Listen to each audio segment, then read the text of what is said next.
Eu estava com medo de me cortar e eu não sabia que era um padrão familiar. Em um momento da minha vida eu comecei a ter medo de pegar faca. Eu ainda usava, mas ficava com uma sensação interna como se eu pudesse me cortar. Eu começava a ficar duvidando de mim mesmo, falando, pô, por que eu ia me cortar com a faca? Por que eu iria querer me machucar? Como se tivesse alguém estranho dentro de mim.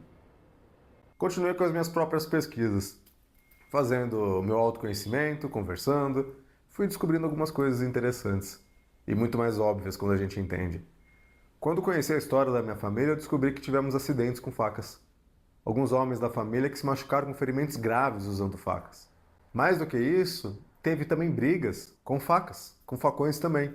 Pessoas ameaçando outras, brigas intensas, coisas que ficaram na história da minha família, que teve também seus desafios, que acima de tudo se vinculou com a história do Victor. Porque eu também passei por um momento da minha vida em que eu vi o quanto que a gente ter uma postura rígida, combativa, machucava e fazia prejuízo nas nossas relações. Muito por conta do trabalho que eu fui desenvolvendo na minha vida como advogado. Quando eu comecei a me tomar consciência disso, eu comecei a ativar um padrão da minha família que tinha muita força, mas faltava sensibilidade para usar essa força com consciência. E comecei a fazer conexões no meu inconsciente com o que já estava aqui no meu campo, na minha consciência, com essas histórias, que hoje, quando eu comecei a resgatar essa história da minha família, começou a fazer muito mais sentido, tanto quem eu era, quanto as pessoas com quem eu me relacionava, os desafios do meu entorno, e fiquei muito mais consciente, não só sobre a minha biografia, mas quanto a minha história.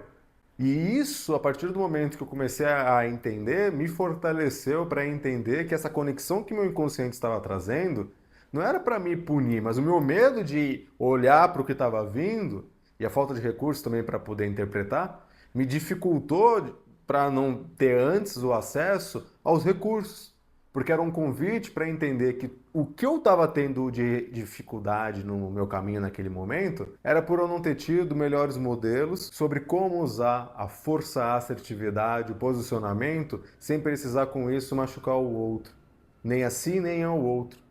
Como trazer essa sensibilidade que faltou, essa vulnerabilidade que foi tão reprimida por gerações aqui com os homens, não só da minha família, aí de modo geral, e nos fez ser essa visão masculina distorcida, agressiva, que resolve as coisas na porrada ou no facão. E na verdade a gente tem um outro caminho, só que exige a gente começar a olhar os nossos sentimentos, olhar para dentro, coisas que nas outras gerações não tiveram acesso e hoje eu tenho e eu posso fazer diferente.